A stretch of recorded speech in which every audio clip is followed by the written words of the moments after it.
Eu vou procurar ver se eu consigo enxergar aqui para o vídeo do computador, mas de vez em quando eu tenho que olhar para a tela do monitor, porque é realmente o que eu estou usando. Então, vou começar então a apresentação. Deixa eu clicar aqui, escolher uma janela, escolher o PowerPoint. Ah, não apareceu ainda, tem que abrir o PowerPoint. Abrir, volto para cá, janela, PowerPoint, compartilhar. Muito bem. Pergunto para vocês, Caroline, vocês estão enxergando a apresentação? Está escrito assim, Filosofia da Ciência. Estou enxergando. Estão enxergando. Beleza. Então, olha só, meus queridos. O objetivo dessa aula é a gente falar um pouquinho, né? E apresentar para vocês. Eu vou apresentar mais. Já tinha apresentado o Descartes nas aulas presenciais. Voltei a reforçar várias vezes nas atividades, né? O conteúdo do que Descartes falou, René Descartes, né? Mas tem três ícones, pessoas importantes que nós temos que saber do que aconteceu, como aconteceu e formulou-se a ciência como a gente conhece hoje. Que ela nasceu, antes da própria ciência nascer, ela teve uma interferência muito grande, tá? De pensadores que pensaram assim, mas como a gente vai chegar no conhecimento? Como a gente vai chegar na verdade? Como a gente vai chegar nessa ciência? Vocês sabem que ciência significa, né, o conhecimento verdadeiro. Olha só a pretensão dela. Então, muito bem. A filosofia da ciência é o que a gente está vendo nesse ano, no segundo ano, tá? E tem alguns desses pensadores principais. Eu vou falar para vocês. O Galileu Galilei, tá? Que vocês veem em história, em física, em geografia, em várias áreas, né? O Francis Bacon, que é um filósofo e matemático. O René Descartes, que é um filósofo e matemático também. Tem um quarto, que é o Immanuel Kant, que a gente vai ver até o final do ano. Mas não precisa guardar todos esses nomes. Guarda só pelo menos o René Descartes, que foi o que nós vimos até agora. Tá? Eu vou passar para o próximo slide, tá? Porque uma das coisas aqui. Opa, acho que eu acabei indo muito. Não, isso mesmo. A filosofia na era da ciência e tecnologia. Essa é uma pergunta. O que hoje a gente fala sobre internet, robótica, um monte de termos técnicos, tecnológicos, e também termos técnicos também da área de saúde, né, como coronavírus, retrovírus, né, e todas essas coisas são termos dessa era dessa ciência e tecnologia. E como é que fica a filosofia em cima disso? Será que filosofia e ciência podem se relacionar? Antigamente elas se relacionavam, afinal de contas, nós devemos lembrar, sabe aqueles filósofos que vocês viram no primeiro ano, chamado pré-socráticos?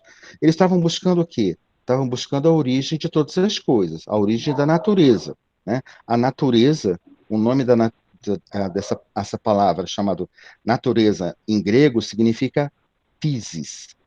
Physis, que veio dar um nome depois para a disciplina de vocês chamada física. Ou seja, a física significa natureza em grego. Aqueles primeiros filósofos, nós podíamos dizer que eles foram os primeiros cientistas. Com uma diferença, eles usaram só o pensamento racional, só o pensamento dedutivo. Né? Vamos passar para o próximo slide. Né? Então, nós temos que entender, a primeira coisa que eu queria que vocês entendessem, tá?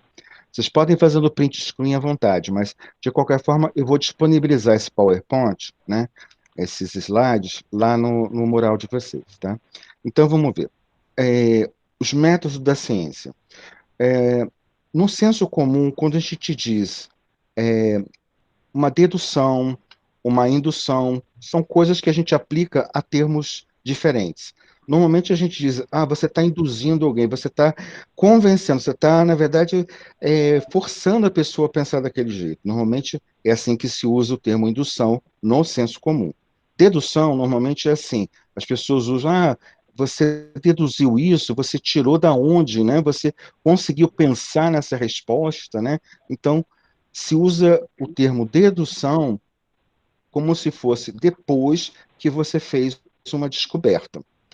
Mas nada disso importa, porque não é esses conceitos que a gente realmente utiliza no método científico. O método indutivo, tá? É aquele que sai do particular para o geral.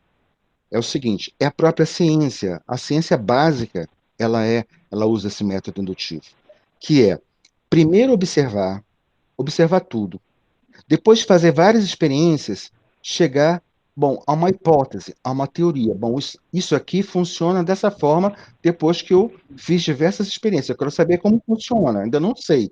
Então, não tenho uma ideia ainda, então não devo colocar uma ideia à frente das minhas experiências. Primeiro faço as experiências e depois eu formulo uma hipótese. Essas hipóteses e depois novos testes vão confirmar ou não o que nós chamamos de teorias, enunciados ou leis universais. Então, existe o método dedutivo, que é um método praticamente da empírico, né? Empirismo, nós já vimos anteriormente, mas eu vou voltar a repetir para vocês, é o pensamento daquele que só reconhece o conhecimento como sendo através de uma experiência, de uma coisa sensível, aquilo que nossos sentidos podem nos dar, ou seja, através da prática, da experiência. O método dedutivo, esse que está aqui do lado direito, ele parte do geral para o particular.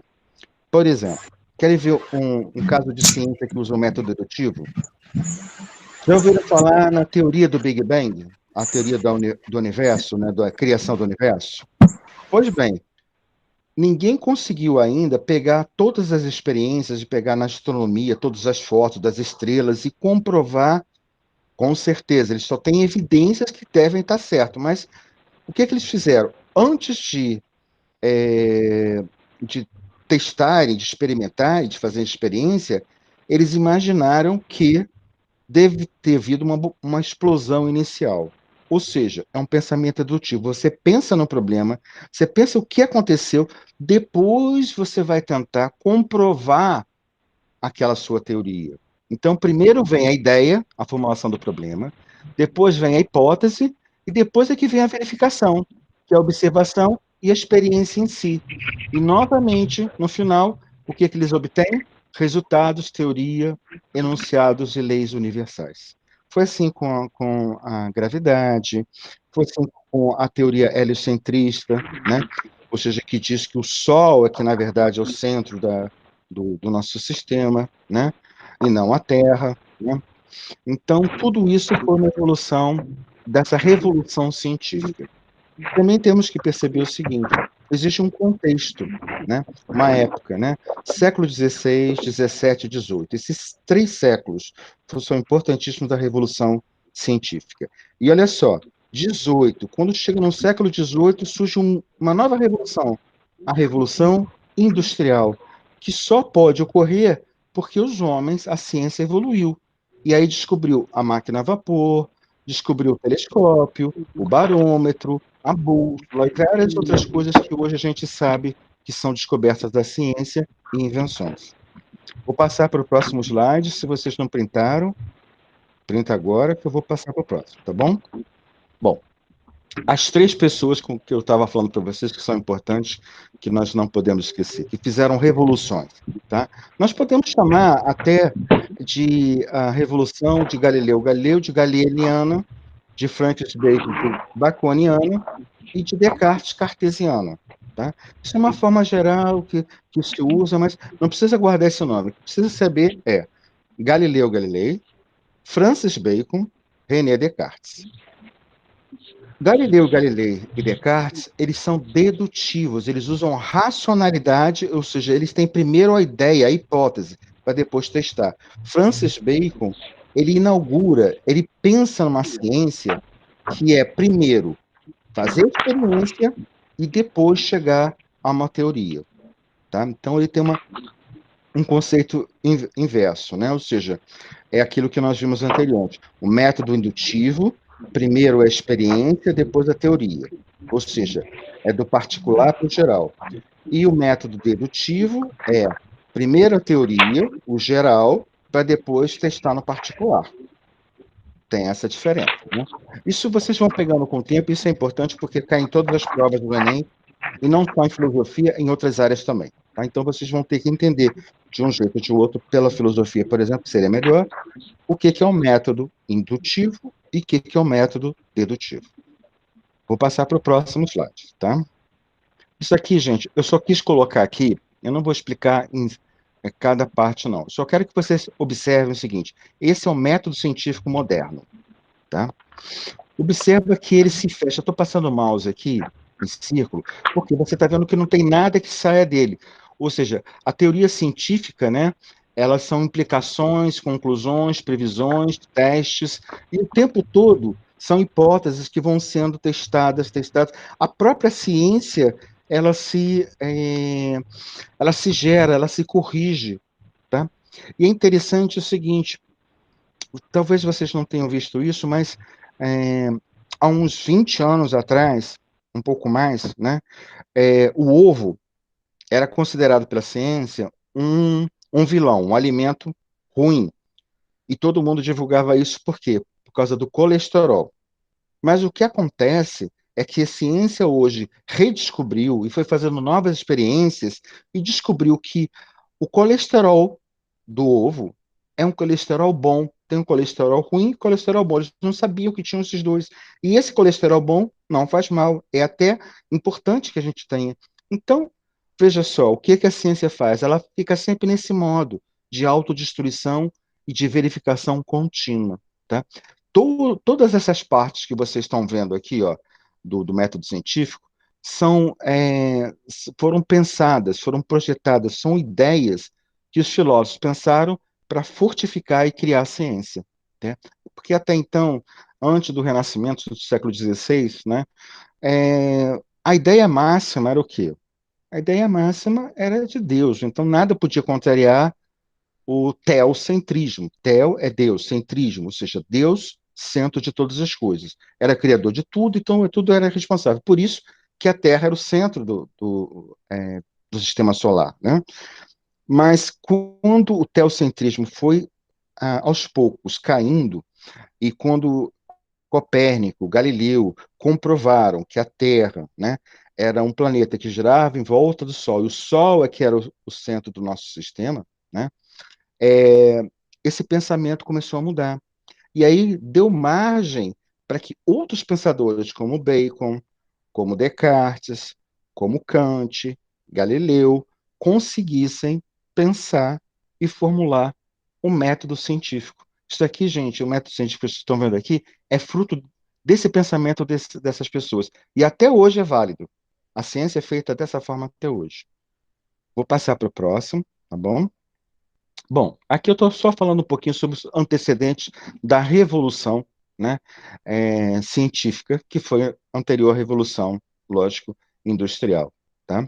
É, tem alguns critérios, né, desenvolvimento da técnica, as propostas de uma sociedade utópica, né, tudo isso faz parte daquele momento de época do contexto. Mas isso, a filosofia de vez em quando se esbarra na história, gente, mas não é para a gente pensar que é história. A gente, na verdade, está tentando pensar e entender o método filosófico, né? Então, aqui eu só coloquei alguns tópicos, né, do quais são o contexto que originaram essa revolução da ciência e a possibilidade desses pensadores criarem esse método, tá? No final, botei lá embaixo uma das coisas mais importantes, heliocentrismo. Heliocentrismo é o quê? Que o Sol é o centro do universo. Você sabe por que hélio, né? Heliocentrismo, hélio vem de gás, o gás hélio, em química, né, em física, o hélio. O hélio queima, né? Então, o Sol é feito na sua quase integridade de hélio pegando fogo, né? Uma bola de hélio queimando. Então, por isso chama-se heliocentrismo, ou seja, o centro é o Sol, né? Vou passar então para o próximo, tá bom? Para o próximo slide, tá? E aqui eu falo um pouquinho, eu trago para vocês Galileu Galilei, né? Que é importantíssimo para nós, né? Que também é considerado um filósofo também, né?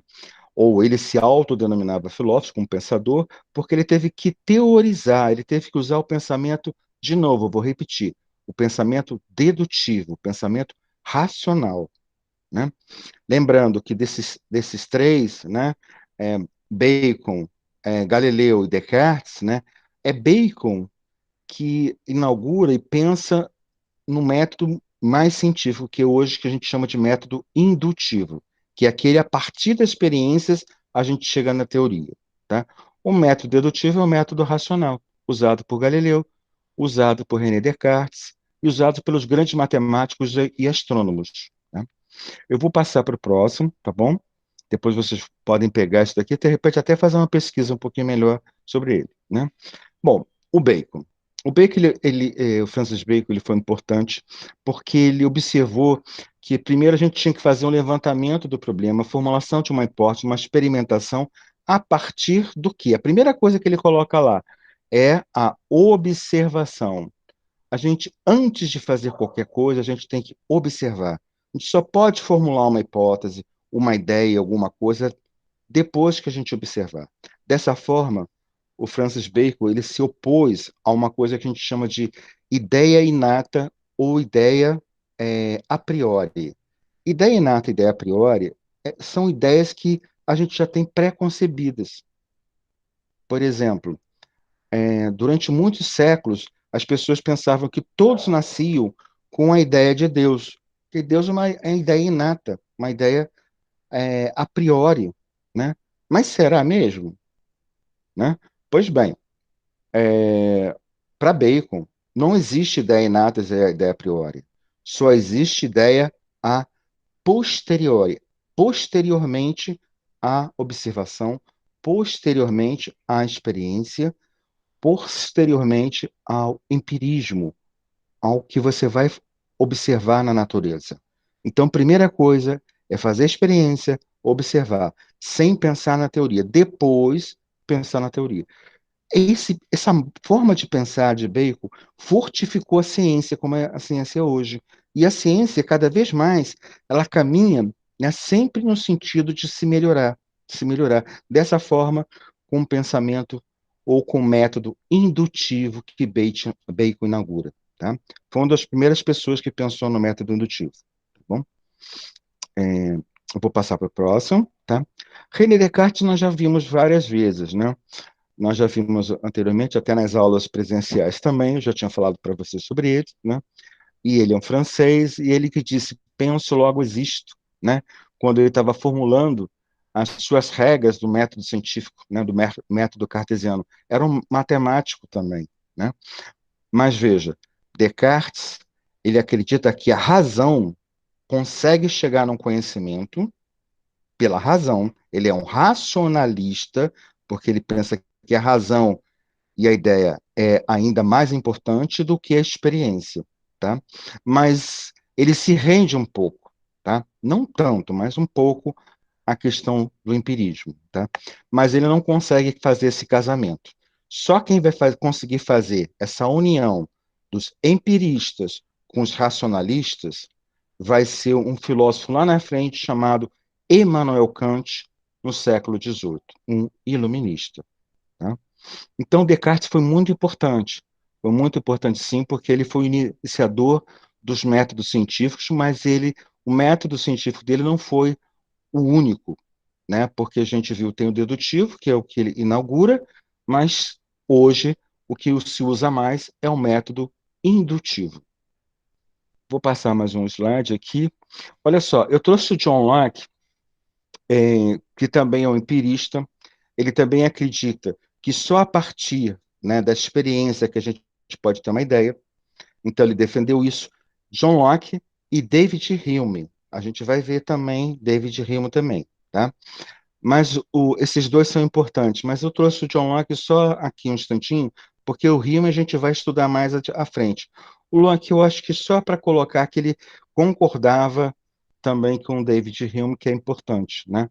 Mas ele é mais importante lá na sociologia, lá na história, porque ele pensa também na sociedade, no contrato social. Então ele fala sobre os direitos do homem, naturais do homem, né? Defende outros princípios. Mas ele é um defensor do empirismo, tá? Por falar em empirismo, vamos ver se no próximo aqui a gente já vê essas definições. Justamente aí que eu queria chegar. Racionalismo e empirismo, tá? Essas duas correntes de pensamento filosóficos, né, foram importantes para construir a ciência como a gente conhece hoje. tá? Mas o racionalismo, ele defendia muito a razão, a primazia, a origem pela razão, ou seja, a teoria antes da experiência. E o empirismo não. O empirismo você só pode ter uma ideia depois que você fizer a experiência. As duas vertentes são usadas até hoje, né? Mas o empirismo é o que rege, praticamente, como eu falei para vocês, 80 a 90% da ciência básica é empírica, tá? Então, você vê que foi muito importante o John Locke, o Bacon e o David Hume também, tá? Mas eu não posso descartar a importância do Descartes, a importância do Galileu. Tem até um outro também, chamado Pascal e Leibniz também. Não sei se vocês já ouviram falar no Leibniz, né, que ele inventou a calculadora, aliás, Leibniz não, o Pascal. O Pascal, por exemplo, eu estou colocando aqui alguns progressos técnicos, né, que o barômetro, balão, né, deixa eu ver se... Ah, botei a calculadora aqui, ótimo. Então eu vou falar do Pascal. Pascal é um filósofo, um matemático. Quando ele tinha 13 anos, ele trabalhava na loja do pai, isso no século 17 para 18, né? E ele observou que as pessoas tinham que fazer contas manualmente. E aí ele inventou uma máquina de fazer conta, que era baseada em rodanas. Eu não sei se vocês já viram alguma coisa assim, que é uma máquina assim de plástico, né, que tinha no comércio, que você apertava assim algumas letras, os números, né, e depois você girava e ele ia fazendo as contas para você. Girava para frente, era positivo, para trás era negativo, somava ou subtraía. E aí aquelas roldanas mostravam para você o resultado. Interessante, né? O que acontece é o seguinte: é, o Pascal tinha só 13 anos quando inventou essa calculadora. O primeiro computador do mundo não era nem eletrônico, não tinha nem eletricidade, era através de roldanas que ele imaginou, né? Mas era bem simples, né? Era só, na verdade, para somar e subtrair, né? Eu vou passar para o próximo slide, tá? Bom, essa revolução científica, gente, ela que começou lá com Galileu, Copérnico, Bacon criando o pensamento indutivo, Descartes, né? E depois o Immanuel Kant, tudo isso alargou o conhecimento humano, né? Fez um alargamento do mundo. Por quê? Bom, vamos falar de um outro cientista que vocês conhecem, que já ouviram falar. Charles Darwin. Conhece Charles Darwin, da teoria das espécies, da evolução, né? Pois é, Darwin, ele conheceu Galápagos, conheceu aquilo tudo, porque os navegantes marinheiros tinham técnicas e ciência para poder navegar cada vez mais longe, tá? Então, a ciência ajudou a navegação, ajudou os navegantes e alargou o mundo para a gente, tá? Então, também, além da Revolução Industrial, do alargamento do conhecimento, do contato com outros povos, tá? A, a ciência, essa revolução, ampliou o nosso horizonte. Então, nós podíamos dizer que tudo da ciência é bom. Será que tudo da ciência é bom? Uma pergunta. Bom, ciência. O que é ciência? Ciência é tudo aquilo que nós podemos provar que é verdadeiro. Se a gente diz que é ciência, a gente tem que provar, a gente tem que mostrar, a gente tem que apresentar resultados. E a filosofia? Como é que a gente vai separar a filosofia? Simples. Filosofia é tudo aquilo que eu não posso dizer que é falso. Ou seja, a dedução, é a racionalidade. Então, filosofia e ciência parece que se andam juntas, né? Na verdade, a filosofia surgiu antes da ciência, mas ela pensou a ciência, e a ciência hoje, o que que a filosofia pensa dela. Então, são os filósofos que constroem como vai ser a ciência. E tem mais uma coisa, como é que eu posso, quem é que pode reconhecer se aquilo é ciência, um conhecimento, ou não? Se é ciência ou pseudociência, se é um conhecimento religioso, o método filosófico, o filósofo. O filósofo consegue reconhecer quais são os métodos que estão sendo usados e consegue reconhecer se aquilo é ciência ou se aquilo não é. Interessante, né? Então, Bertrand de Russell é um filósofo que falou sobre isso. que a filosofia é tudo aquilo que a gente não pode provar que é falso, né? E a ciência é tudo aquilo que a gente pode provar que é verdadeiro. Interessante, né? Bom, quais as relações que podem existir entre ciência e filosofia? Será que existe realmente interação? Será que elas são formas, né, de compreender o real? Olha, é lógico que são. Desde a época lá dos pré-socráticos, que vocês viram no primeiro ano, eu vou repetir de novo, que a filosofia ou a ciência inicial era justamente a gente imaginar a natureza, a física e compreender como ela funciona. Ou seja, a gente está imaginando a realidade, né? Sem usar, lógico que vocês sabem, sem usar os mitos ou coisas fantasiosas, mas coisas racionais, dedutivas e, hoje, indutivas. São aquelas que a gente pode apresentar uma experiência, um resultado. Quer ver dois pensadores que são importantíssimos, tá? E que são, assim, um ligado ao outro? Platão e Aristóteles. Platão foi aluno de Sócrates, Aristóteles aluno de Platão.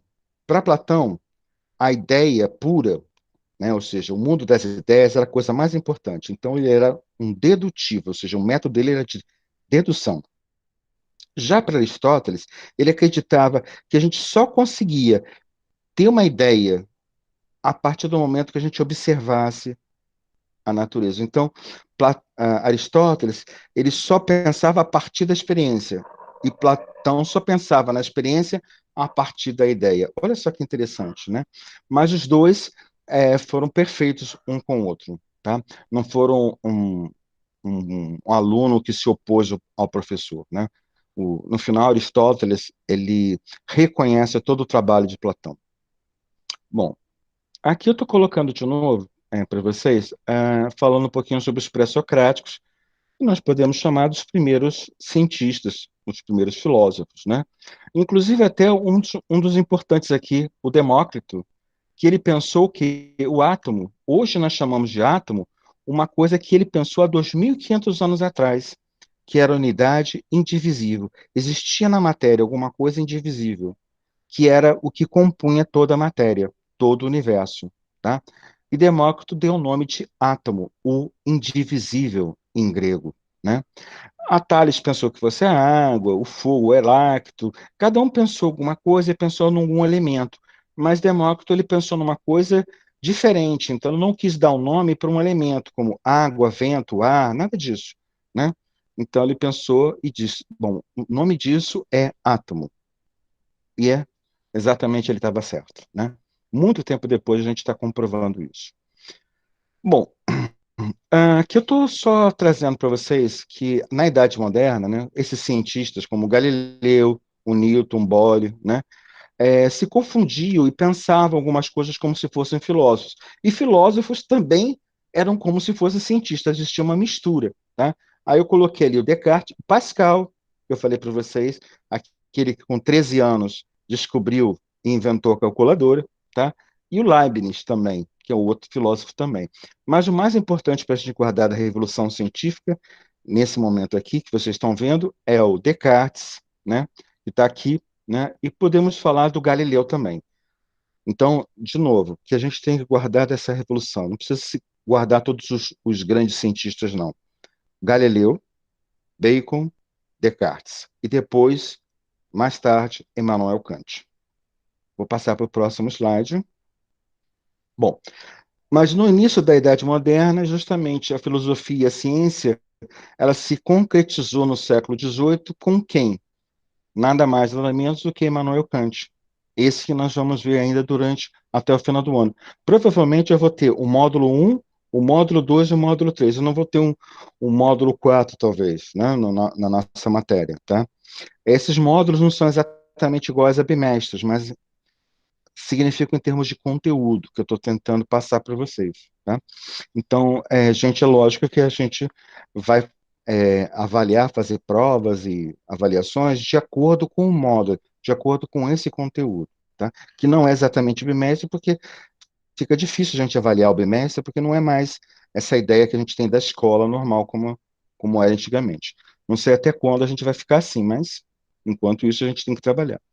Então, o Kant é muito importante para a gente, e a gente vai ver um pouquinho mais à frente, tá? Bom, a filosofia da ciência, ela se dedica a criar esses métodos lógicos constituintes análises sintáticos, semânticos, que são lógicos, empíricos, para poder entender a racionalidade científica. E ela projeta esses métodos, essa forma, e são esses métodos que vão construir a ciência hoje, tá? Novamente, hoje, qual o método mais utilizado hoje pela ciência? O método indutivo. O método dedutivo também é utilizado, mas para uma ciência teórica, né?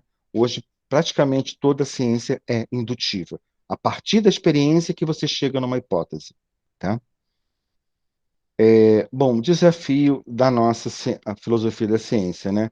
É ter critérios para a gente descobrir o que é uma especulação, o que é um posicionamento ideológico que está desfavorecendo a ciência.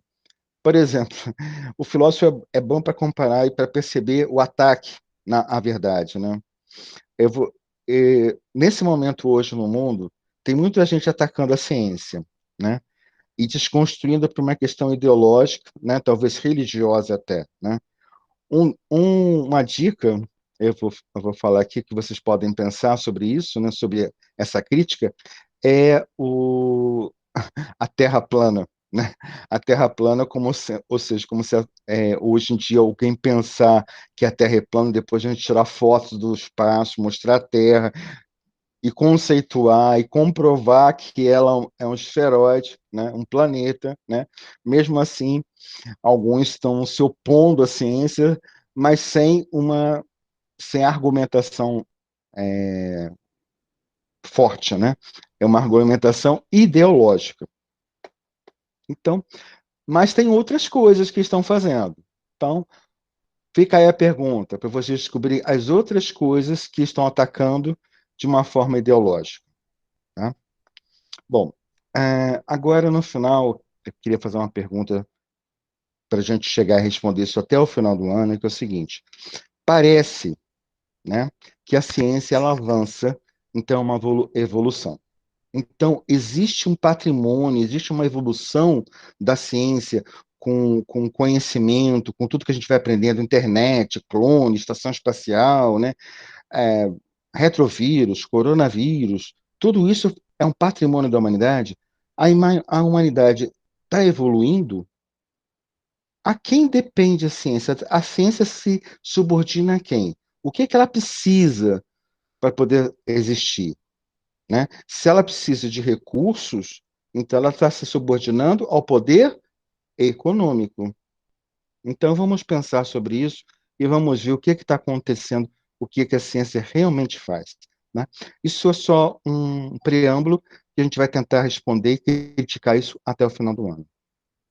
Bom, queridos, eu acho que terminou essa apresentação, mas eu vou voltar aqui agora para a sala de apresentação com vocês aqui. Vou interromper a apresentação, tá? E vou passar a me mostrar de novo, tá? E agora eu vou abrir para vocês, tá? Aliás, deixa eu fazer o seguinte, já que eu vou abrir agora, né? Eu vou interromper a gravação, tá? Para vocês poderem perguntar o que vocês quiserem com mais, assim, liberdade. Espera aí. Vou interromper um instantinho, que já gravou a apresentação.